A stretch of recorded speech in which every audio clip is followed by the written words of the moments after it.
Ladies and gentlemen, thank you so much for tuning in. You are just in time to catch us here on 3T TV, which is Thika's #1 online news channel, where as always, we are telling the Thika story as it is.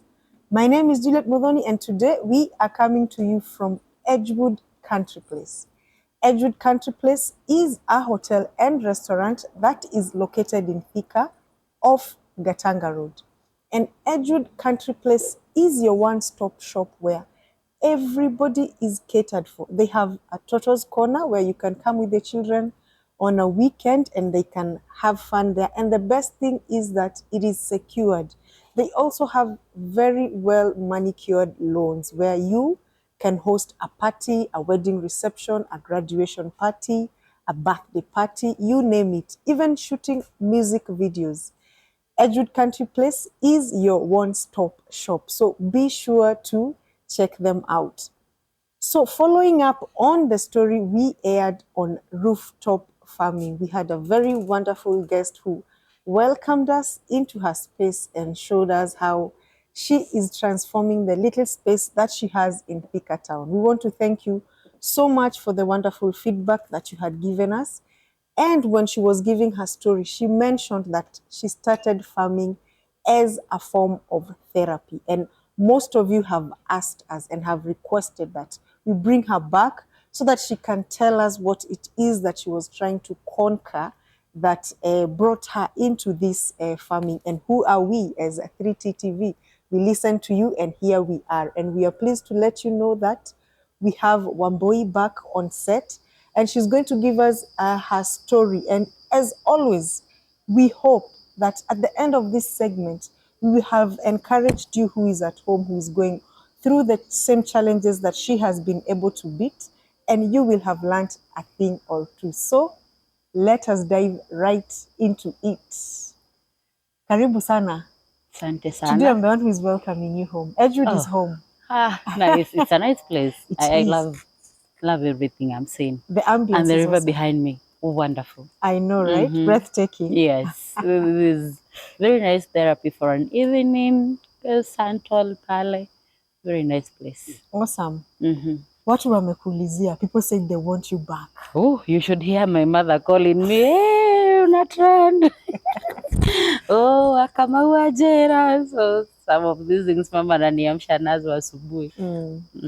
It's a wonderful thing. Yes. Aha. It is. Awesome. We are happy to have you back. How is farming taking you since then? Oh, it's been awesome. It's been awesome. And now it gives me a new motivation. Every day I'm waking up and I'm like, people want to learn. So it's a good thing going on. I can imagine there are so many people who are... Yeah, I've had a few over the weekend. Some visited. Walikuja ndi tukasoma na wao about chicken rearing. Now, when we were having the conversation, you mentioned how you started farming as therapy.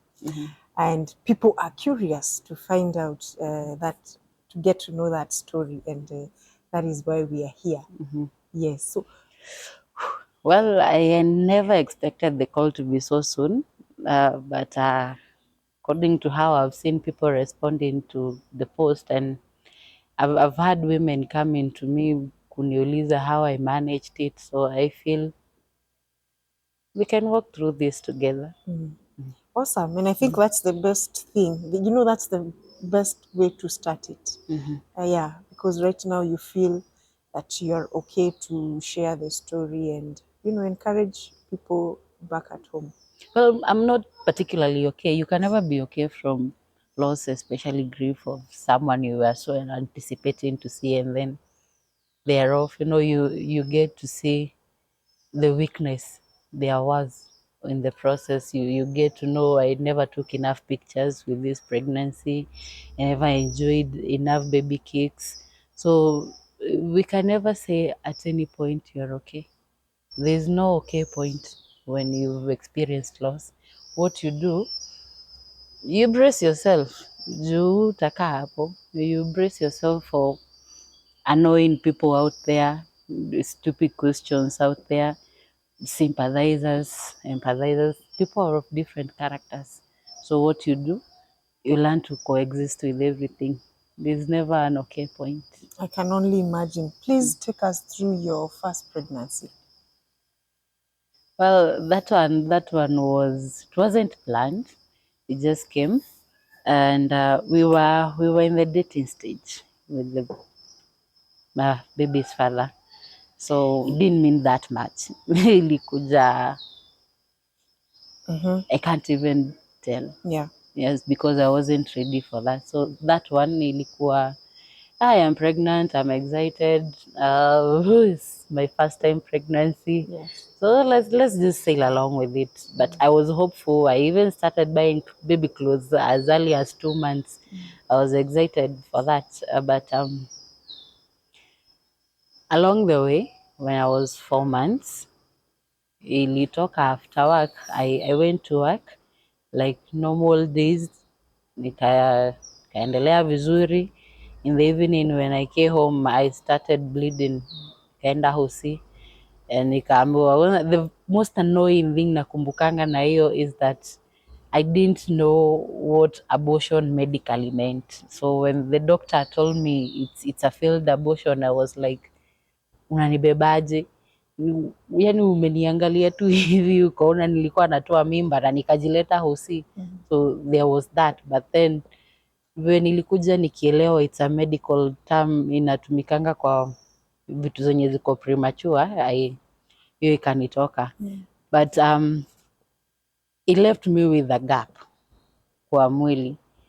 I wanted so bad to feel the kicks juu hazikuwa present at that time. The pregnancy was still so young. We had friends wenye nilikuwa nimeungana nao. We are pregnant together. They're pregnant Apart, and all that, I yeah. know. So I used to go to listen to my friend akiniambia venye mtoto wake anacheza usiku kaa ametoka kazi amerelax. So hiyo feeling haikunitoka. I went looking for the second pregnancy myself. I timed myself, nikajua ovulation yangu inakujianga hapa, so my most potential time is this time, and it happened. That one I was prepared for it from day one. I was determined to see it to the end.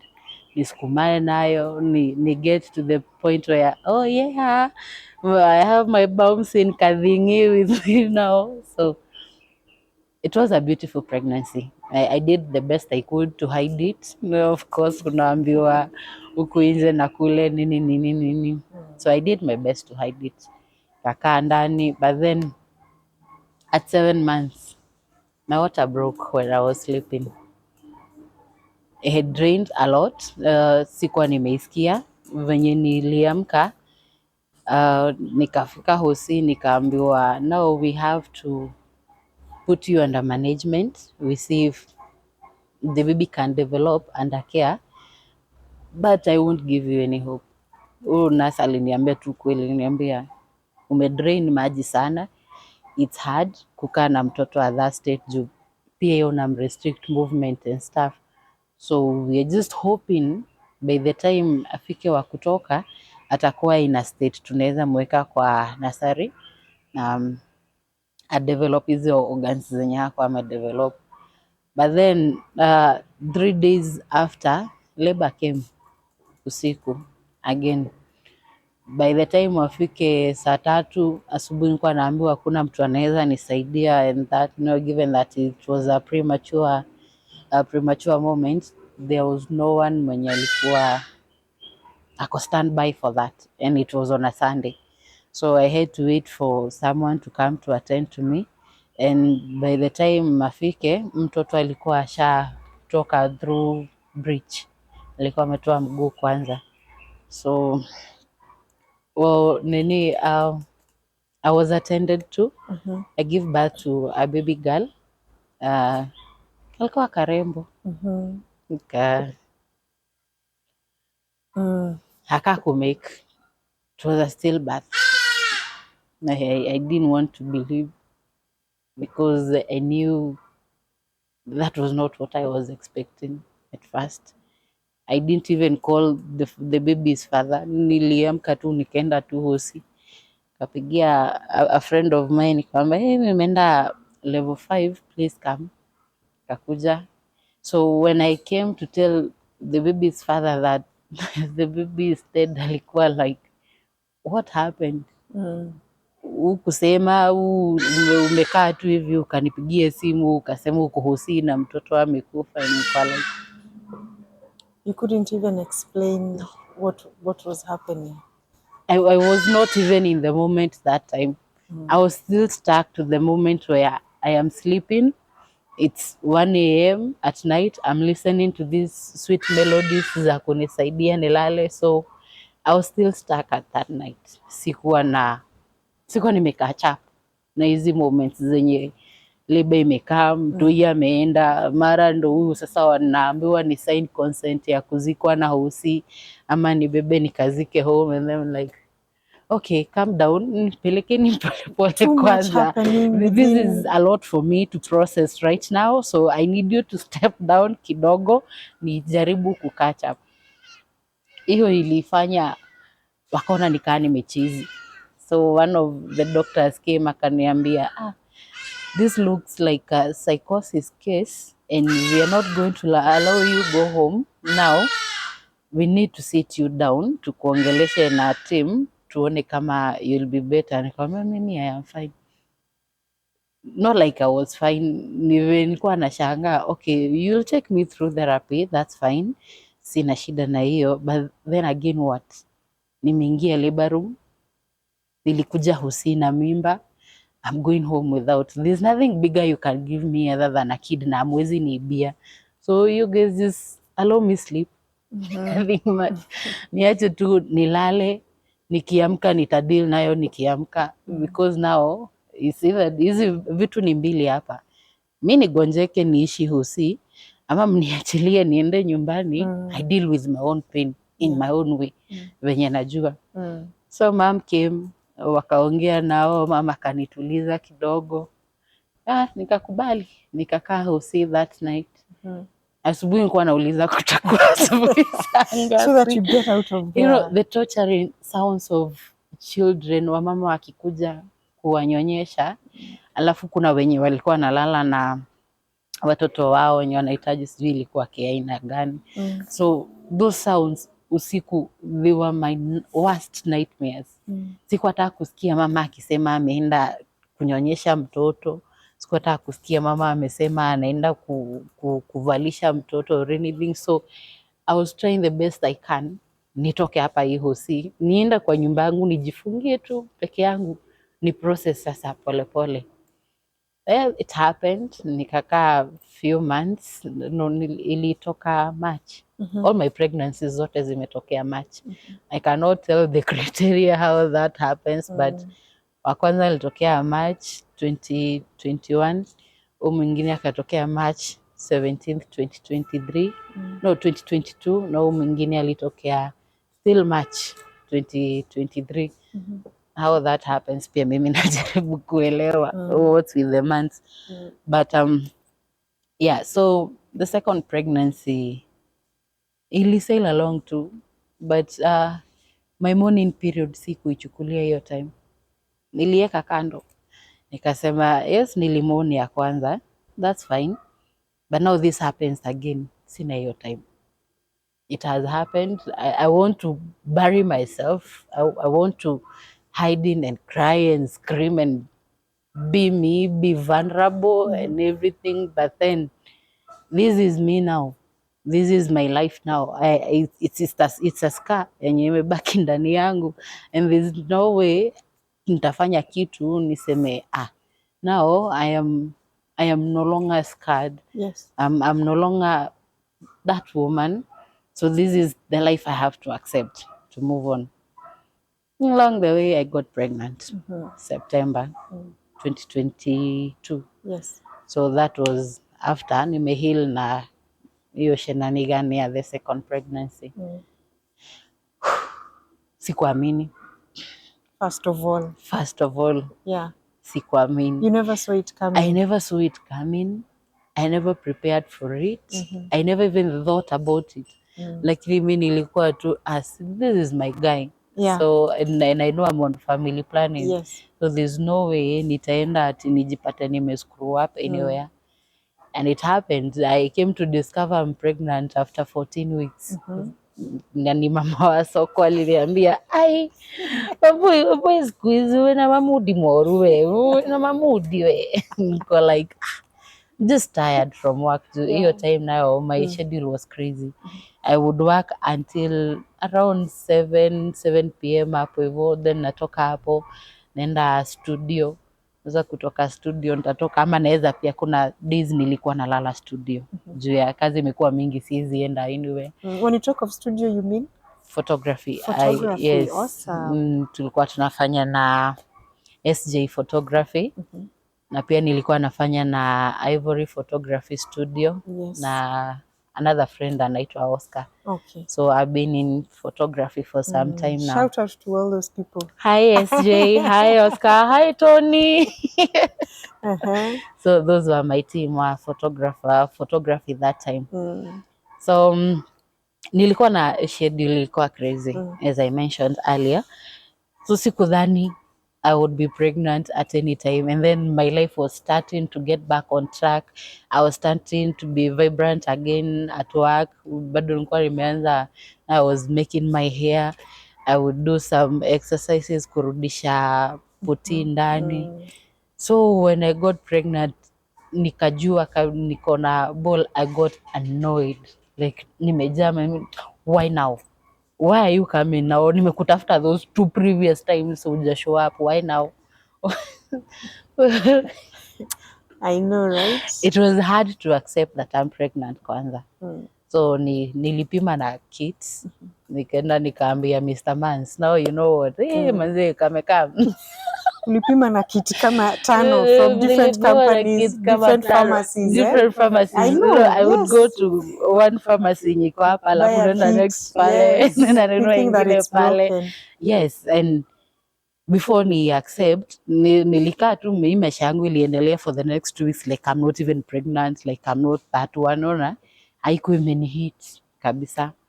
So nilikuja ku accept niko na ball ikiwa around 3 months hapo, ndo nikaanza napiga tu picha nayo, na nakaa najiangalia, nasikiza, naenda rooftop, na flozia maua hapo, you know. Enjoying the balm. Enjoying the balm. I took a lot of pictures. Remind me to send you a copy. I looked beautiful by the way.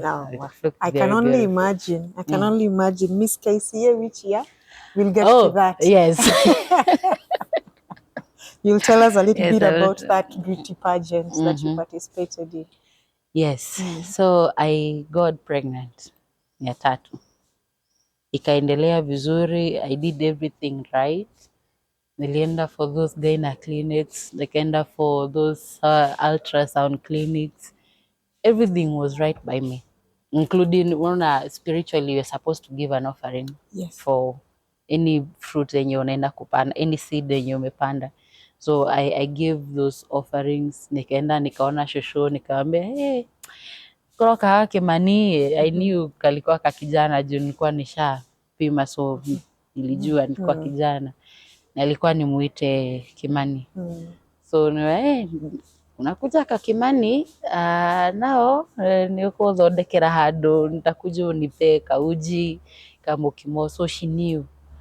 Akaniombea, akanibariki, akaniambia enda expand boma ya mtoto wangu. So I was optimistic, ilikuwa inakuja. Why? Again, kaa nimelala, my water broke. Nililala tu hapo. Nililala nikaacha. Kwanza nitafanya.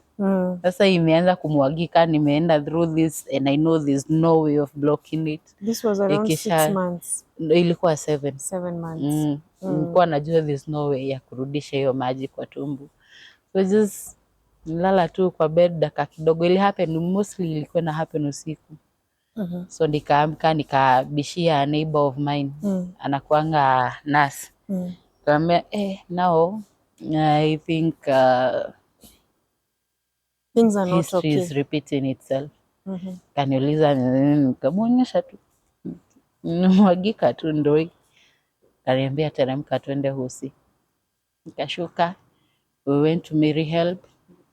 Tulifika time mzuri, so nikaekwa under care kidogo, then nikaadmitiwa for follow up, but it didn't stop. It didn't get better.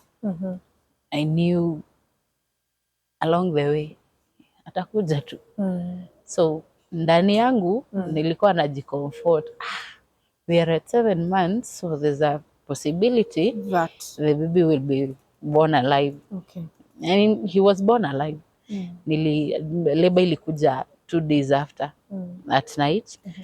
Nikaenda nika deliver a baby boy, na nikaambiwa hajafika vizuri, which I saw coming. Hajafika vizuri, so tumpeleke kwa nursery. Me, I went to sleep knowing asubuhi nitaamka nyonyo niende nipatie toto afurahie. But asubuhi naamka, no one is coming kuniambia sijui twende mtoto nini. I woke up early, niliamka around 6. Hakuna mtu ananikujia kuniambia story na mtoto. Wengine wamekuja wakachukuliwa, wakabadilisha mtoto, and then there is me, mine is so new, but no one is coming to tell me anything. Nikajiambia, Wambui, maybe you're overthinking. It has not happened yet. Don't say it. Well, a nurse came for me finally. Akaniambia, vaa nguo ukuje twende pale. Mimi nilikuwa ready. Nikachomoka tu, kamfuata, nikaona anipeleka kwa nursing station. So this one nilijua manzi, there's no more hope for you here. Nikaenda nikakaa chini. Mwenye lini approach alikuja akaniambia, now sasa mtoto venye ulimzaa, mtoto akaa. Nikamwambia, with all due respect, I've gone through this before, and I know how you are tensing is about to say, so just out with it. I'm used to this pain, I'm used to this kind of news, so just say it. Waliniangalia wote kwanza, should we or should we not? They were wondering whether you can really handle the news. And you know, the fact that you're coming out and telling them, you know, you guys just give it to me as it is. So they were really not sure whether you're in the right state of mind to handle that. After some few minutes, ndo mmoja akaniambia, now venye ulipata mtoto, after kumpeleka kwa nursery, hati yake ilifeli. We tried all we could, but hakumake. Niliamka tu, kachukua robe yangu ya usi, kenda nikakaa kwa bed. Na nilikuwa nangoja, nilikuwa nishaambia mom, hey mom, you're a grandma. Naka hey. Now although so mom akikuja, alikuja na nguo za mtoto akiwa assured naenda kuangalia mtoto, and probably after nilikuwa naambiwa you might be here for a month or even more according to how your baby will respond, so I knew I would be there longer. Na nikaambia mom anilete nguo zangu za kubadilisha na za mtoto. So when mom came, alinipata nimekaa tu kwa bed. You know, I mean, I don't know if it was denial ama disbelief ama nilikuwa nimepostpone hiyo moment, because nilikuwa nishaanza kukua used to postponing moments. Kwa akili ni deal nazo baadaye. So venye mama aliniita, ako wapi mtoto, nikamwambia so you had to tell her what happened? No, nilimtuma huko kwa nursing station. Nilimtuma huko nikamwambia nao aende uongee nao. Mama hakurudi. Hakurudi hiyo time. Na nikajua hiyo kitu imemfinya to a point that she can't look me in the eye. Of course. And that broke me. I wanted her there with me, but she can't look me in the eye. I refused to go with my mom. She was insisting niende na yeye kwake. Nikae for some days. Yes, to heal. To heal. Then nirudi, and then I said no. If I don't deal with this as fresh as it is now, I'm not coming back to deal with it. So it's either I fight it Yes. ikiwa fresh venye iko, or I just run, and I'm not known for running, so I stayed. Hiyo wiki mama kakataa kurudi home, so she stayed with me that week. Aki nilikuwa naomba tu that ka moment kenye niko peke yangu kwanza nilie nitoke, before nianze kuonana na watu wenye wataniambia sijui God anajua, God ako na plan. Kwanza I noticed, not that I hate God or anything, but the worst thing you can tell a grieving person is God knows. Haelewi, we don't understand what God knows. Yeye anajua nilikuwa nilie hivi, and mimi ni mtoto wake, why didn't he prevent it? So don't go telling people God knows. Hao wako na their own truth yenye wanajua ndani yao, like things are supposed to happen in this sort of arrangement. So you come in to tell me that God knows why this happened. That is not the answer I'm looking for right now. I want to know why this happened, not somebody knew this will happen. So mchana nilikuwa na hard time kusikiza watu wakiniambia, oh, pole, God this, God that, God will, you know, but nikazoea iliko ikakuwa nikaa salamu mtu hadi najibu oza. Deep down I wanted people to shut up. Deep down I wanted people to not look at me, niende tu kwenye naenda na mimi nirudi. Sini sawa, ili happen. I won't kill myself for that. Okay, I was considering killing myself because now imefikia first pregnancy, second pregnancy, na that pregnancy all going down through the same way. Until now I've begun questioning myself, like, is there something wrong with me, or is this something wrong from where I'm from that I'm supposed to deal with as it is now, or am I just different? So I just wanted people to not tell me anything at all. Nikajipata nimepotelea somewhere else. So hapo ndo nilijipata nimeintroduce shamba. But before we get there, nilikuwa nimeenda through depression. So ningetoka nje, nashindwa hadi kupumua, nashindwa kuona, all of a sudden my vision is blurry. Naanguka, nikisikia sauti ya mtoto silali, sifikiri. Kila time nasikia ni kama the baby kicks are still here in my stomach, just playing with my head. So nikaingianga into depression. I met one lady anaitwa Charity. She lives in Germany.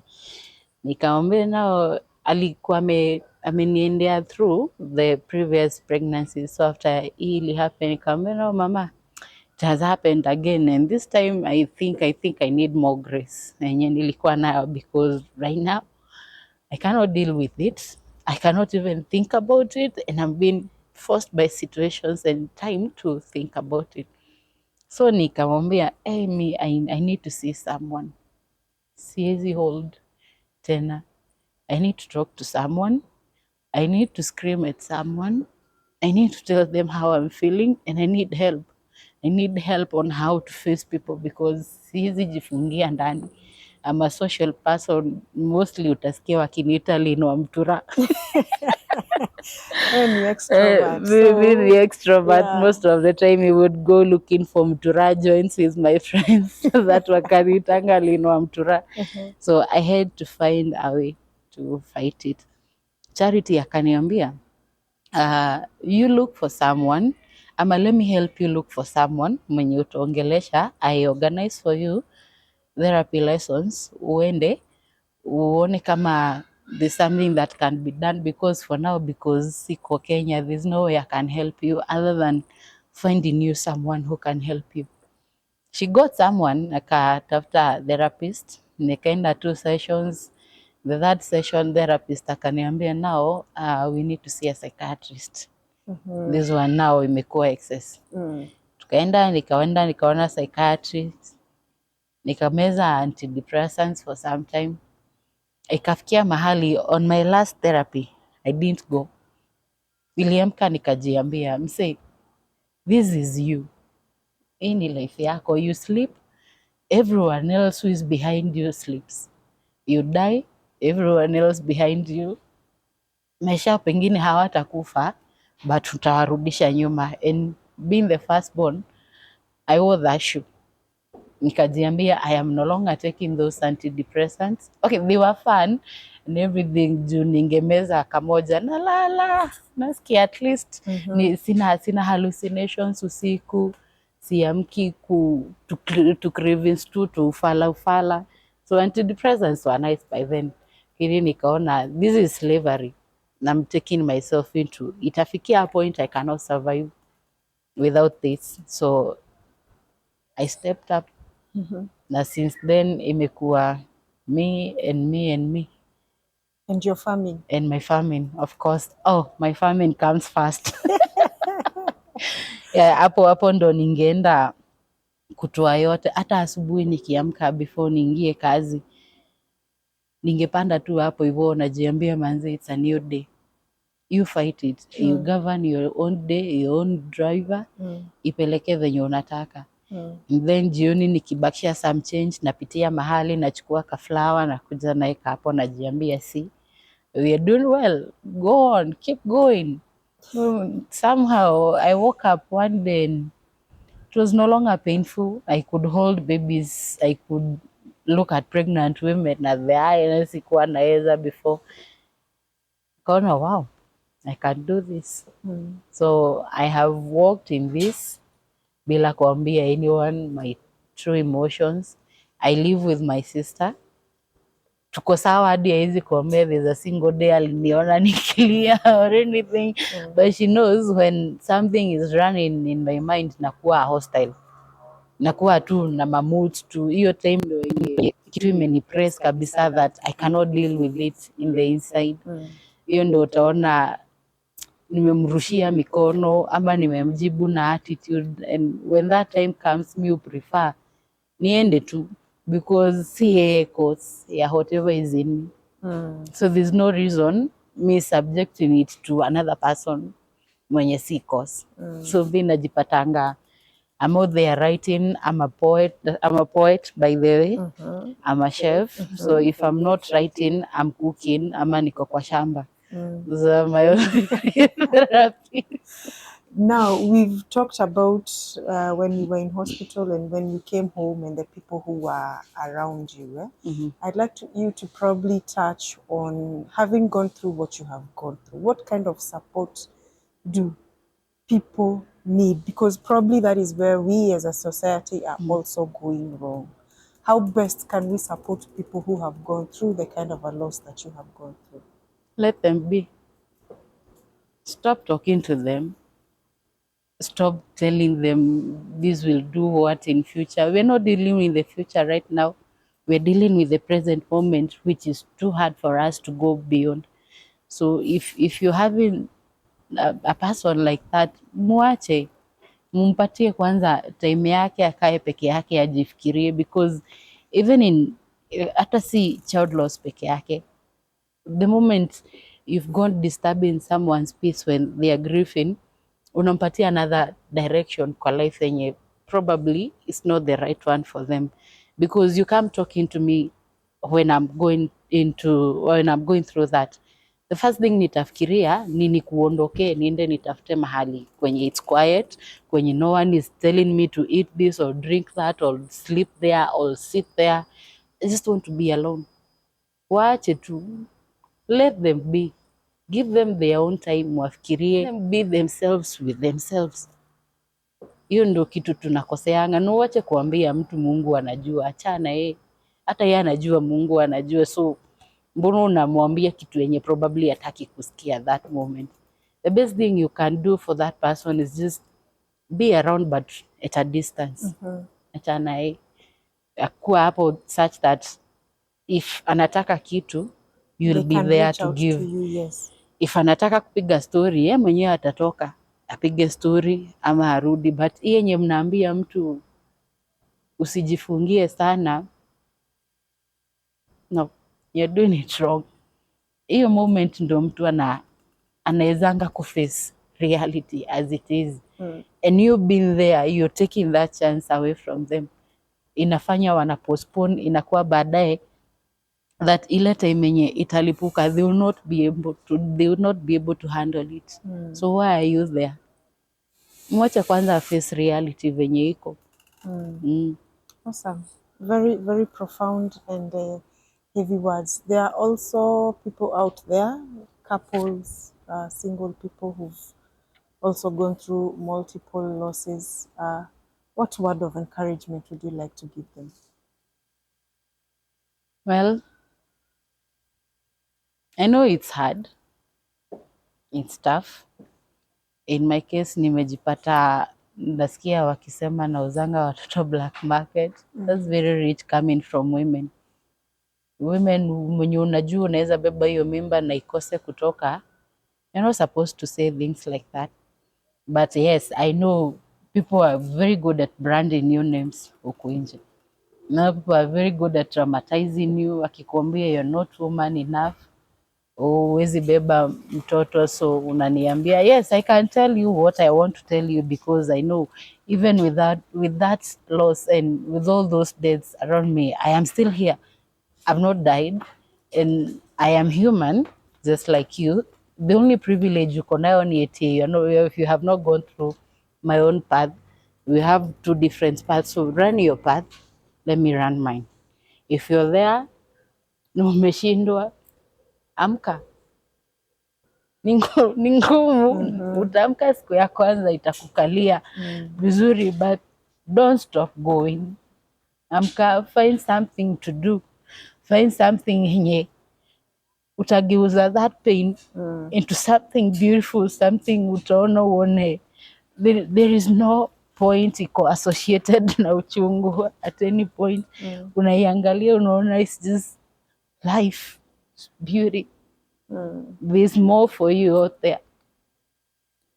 Awesome. Yes. Awesome. And I can never thank you enough for being vulnerable and, you know, giving us your story and encouraging somebody out there. And all I can wish you is the best. You know, the world is your oyster. You have so much that you can conquer, and there's so many things that you can do. And it shall be well. It is already well. Ikifikia mahali kwa nakwambia, now I can look you in the eye na nikwambie, this is me, beautifully scarred. Tell me about it. Yes. Tell me about and I'm it. standing tall here. No one can put me down. You want to put me down first? No, let's fight kwanza kidogo. Let's agree up. Hey, And you don't go down that easily. Yes, I am not going down that easily. Maybe with a good fight, not just a fight, with a good fight, I'll go down. But as long as I'm living, as long as I am who I am an imperfect perfection, a very nice touch of nature, I'm not going down. No, I'm not going back to that path again. Yeah. I have nothing else to add. I couldn't add anything else there. So, ladies and gentlemen, thank you so much for tuning in. And I hope that if you have gone through something of the sort, you have been encouraged. Until next time, take care.